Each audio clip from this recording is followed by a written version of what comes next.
Hey guys, welcome back to another video here today, and today we have another episode of Houston Texans 5-year fantasy rebuild, replacing Bill O'Brien.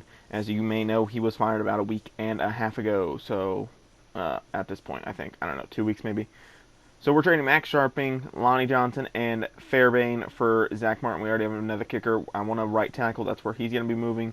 We're trading Cohen, Reed, and a first-round pick of 2023 up into the first a little bit more, up to that number 7 overall pick. Just didn't need these guys. Backups at best. And then we're taking that pick and trading up for a number 3 and getting Tim Settle. And we're trading Brandon Cooks, Titus Howard, and that third overall pick for Chase Young. So that's what we were trading up for. Of course, I am recording these clips beforehand, so it does come with a little bit of a surprise every time I do record these. Benardrick McKinney, Charles Omenihu, and a second-round pick of 2023 for Alvin Kamara, and a guy to clear up some cap space. We need a great running back. I'm tired of sitting and waiting for these running backs to develop. The linebacker was regressing, and the outside backer was on his final year, and I just don't think he's going to get a high enough overall, and especially with us bringing in Chase Young. We have some other options here today. So we do have Deshaun Watson and Nick Mullins at our QB position, Duke Johnson Jr., Derek Oliver, and Alvin Kamara at our running back, Brock Rechsteiner at our fullback, John Ross, McCall Hardman, Isaiah Coulter, Steven Sims, and Gabriel Davis as our wide receivers. Our offensive line is developing a little bit. Finally, we have Will Douglas at that center spot. We do still have Irv Smith and Nick Boyle at our tight ends. Our defense, it's not pretty. We have no development traits anywhere, basically. These guys need to go out and play. That's basically what it comes down to, is nobody developed in a way that I could use them for the long term, so we have to get these guys going. Somebody has to get going. Somebody has to put up big numbers this year, whether it's the middle linebacker, one of the edge rushers, that safety, one of the corners, something. We have to get some development going so we can shut down a part of the field so we can become a better team overall. We have plenty of good corners. Travarius Ward, Emmanuel Mosley, is it Mac Dunn? I don't know. Emmanuel Holloway and Levi Wallace. J.J. Watt, Chase Young have to be the leaders of this defense. They have to step up. Like I said, we have Will Lutz and Blake Gilligan, or is it? Yeah, I think it's Blake Gilligan. Basically, who you'd be expecting is going to be starting in each role. Kamara is going to be leading the running backs. Hardman's still going to be in the slot. Dunn and Holloway are going to be in the slot for the corners because that's what their archetype is, especially with them being rookies. They need to develop pretty well. Hopefully that slot role will get them to what I need. Lamar Hartwell is going to start over Blacklock. Hartwell is just a rookie, and I want him to develop as well. Sub linebacker, we are starting Dillard as well as Treader. At the midseason mark, I didn't fucking see it. I'm pretty sure we went like 4-3 at this point. McCole Hardman is a guy that I need to bring back, as well as Irv Smith. And if you don't know this trick, or not really trick, it's not really a trick, it's just, kind of guaranteeing less money, but overall they're getting a little bit more. So I'm going to give him 12.5 because I think his contract at first would have came out to just under 12. So we're going to give him 12.5, and there's no cap penalty if we do get rid of him. So that's a big key part in these contracts that I like sending out. They're longer term deals in which if they start regressing, if they regress really hard, I can ship them off. A lot of these contracts are good for veteran players that you think might regress really fast. Guys in the 80s, guys in the low 80s that you may not want to keep on a hold of for a long time. But these guys, with them both being like 24, if you give them 7-year deals, they're up to 31, and they progress for the next 4 years. So if they get up to that almost 90 mark, they won't regress too fast. We're taking on the Cleveland Browns after going 10-6, so we do have to play the wild card game. They're coming here because they are the wild card team. Which means the Ravens or the Steelers went absolutely nuts in this season, probably the Ravens. Let's go check out the schedule to show you guys that I did not force any wins or losses. So there's the preseason, and here, none. We were 1-3, 2-4 within the first 7 weeks. So yeah, we were 3-4, and then we only lost 2 games the rest of the season. So It's great to see when our team turns it around. Let's go check out stats as well while we're here. Sean Watson, good year. 4,200 yards, 30 touchdowns, 9 picks, 61 completion percentage on 553 attempts. Isn't terrible. Alvin Kamara, pretty good year. The touchdowns need to go up though. 1,000 yards, 3 touchdowns, 4.2 yard average. You know, and this is what I'll say. In Madden rebuilds, you need a good slot receiver, 2 good running backs, a decent quarterback. If you have 2 superstar wide receivers, then it does kind of make up for the lack of the QB. A decent tight end and a couple decent line pieces, and you'll be okay. Like, they don't even have to be good line pieces. Like, they could be 80s. I think as long as you have like an 85 overall slot, an 80 overall tight end, a 90 running back, and an 80 running back that can both do opposite things. If one can receive, one can do power. That's great. Steven Sims with 10 touchdowns. McCole Hardman with 12. 800 yards apiece for Irv Smith, Steve Sims, and McCole Hardman. McCole Hardman had 1,000 yards. 2 receivers over 70 catches. So we spread the ball around pretty well. Irv Smith was only 1 catch away from 70. He was at 69. Nice. Dunn and Dillard led the team in tackles. Holloway right behind him with 98. Just under that 100-yard mark. 100 tackle mark. Lamar Hartwell, Paul Thomas, Chase Young, J.J. Watt all get over that 10 tackle for loss, as well as Tyler Treader. Holloway right behind there with 9, so him being in the slot really helped out. J.J. Watt with 9.5 sacks. Paul Thomas with 8. Lamar Hartwell with 5. Chase Young with 5. Tyler Treader with 2.5. And Zach Cunningham with 2.5. No, Treader with 3. Cunningham with 2.5, sorry. 3 picks for Dillard, 2 for Dunn, 1 for Young, 1 for Wallace, and 1 for Reed. I don't know why Chase Young is dropping back in coverage, but whatever. He got a pick. Emmanuel Holloway forced the only 2 fumbles, no recoveries. So that was a big thing. We had no hard hitters on the field. We had nobody that was going to force the ball loose. Hartwell and Thomas both with a blocked kick. No safeties, no touchdowns. Let's take a look at the special teams then. Kicking, Will Lutz went 42 of 43 and 17 of 22. He had 3 field goals blocked. So if you take that into account, he only technically missed 2 field goals by himself. The special teams unit as a whole missed 5.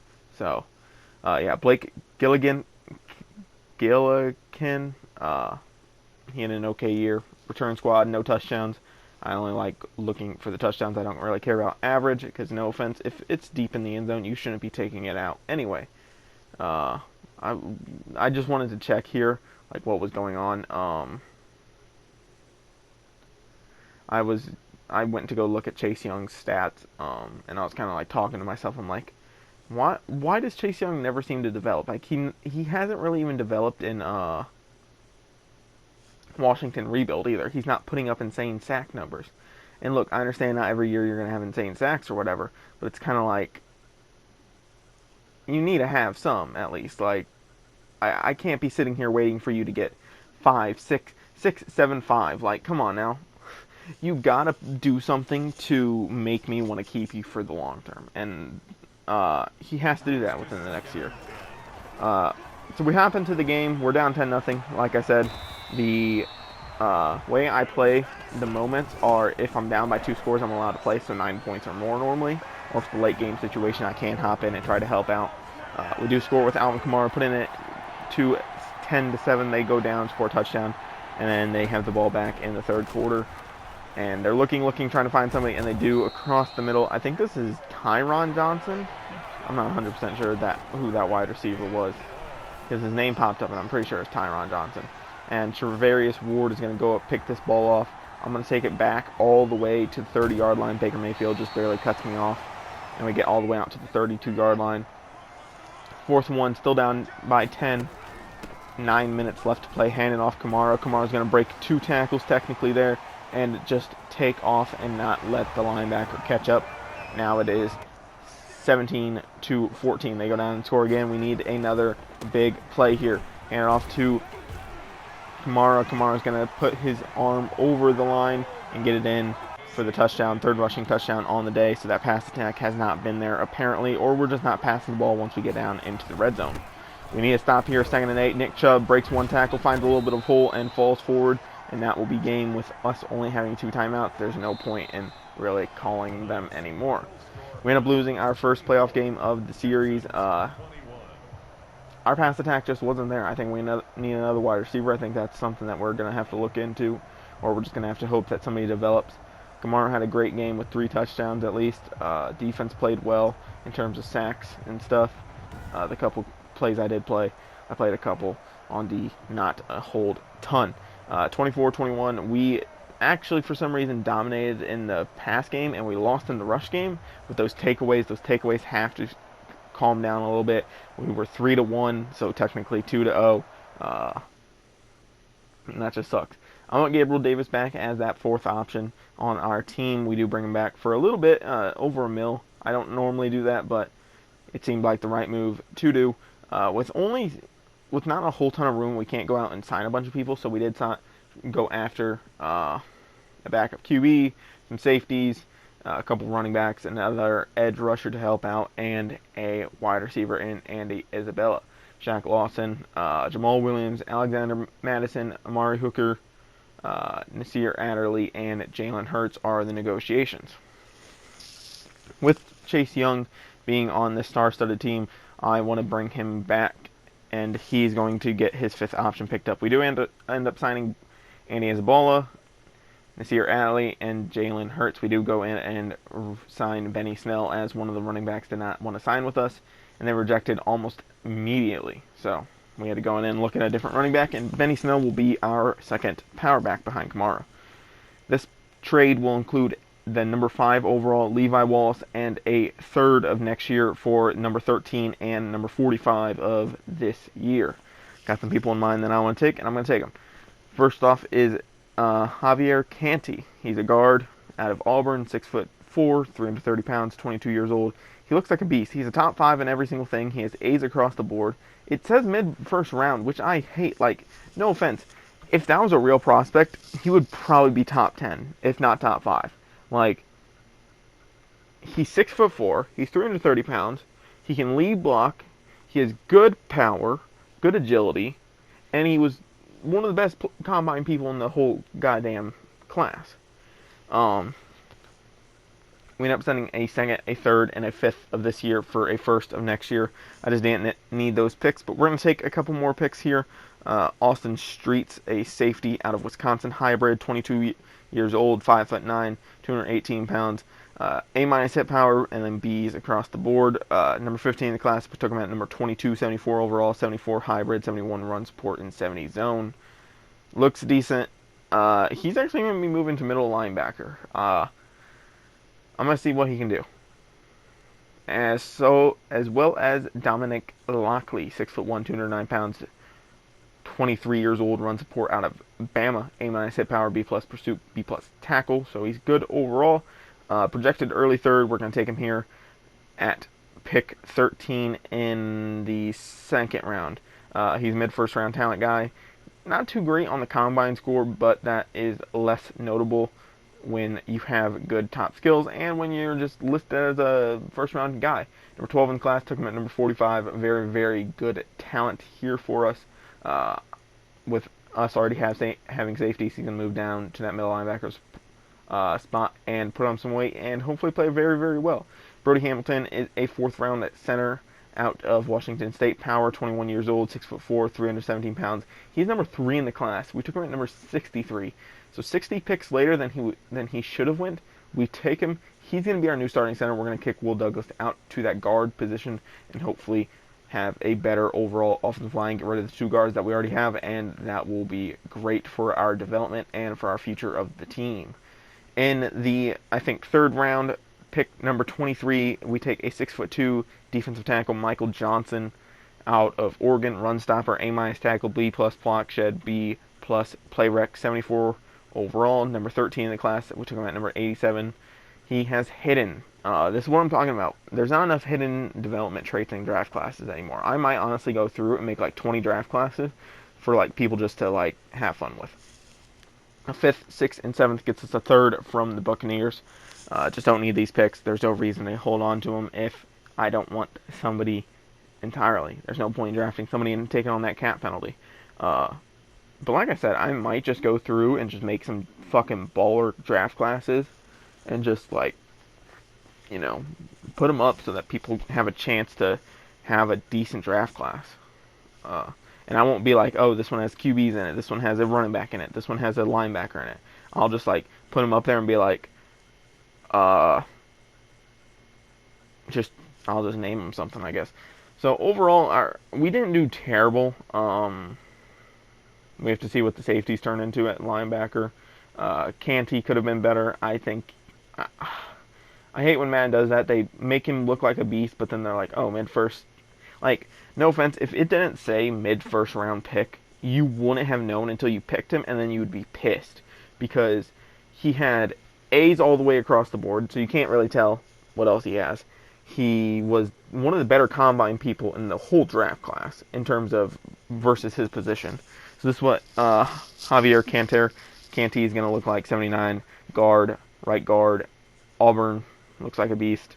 Dominic Lockley, number 44, middle linebacker. Don't know who's going to be starting yet at that middle linebacker spot. Probably Dillard. Don't know who else. Brody Hamilton, center, number 71. Best player we've drafted so far, easily. He's going to develop very, very nicely, especially being very, very young. He will develop super fast, super quickly. No challenge. Michael Johnson, right end. We're going to move him to right end. He's going to fight with Paul Thomas for that starting spot, since I do like Hartwell. Or he can slide into that defensive tackle spot, and we can have him play there. 92, right end. Big boy. He's a big, big boy.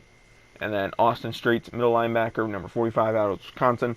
He's a little bit smaller, standing at 5'9", but he looks like he can hit hard, and he'll knock your ass out. So, you know, if he can play, he can play. It's as simple as that.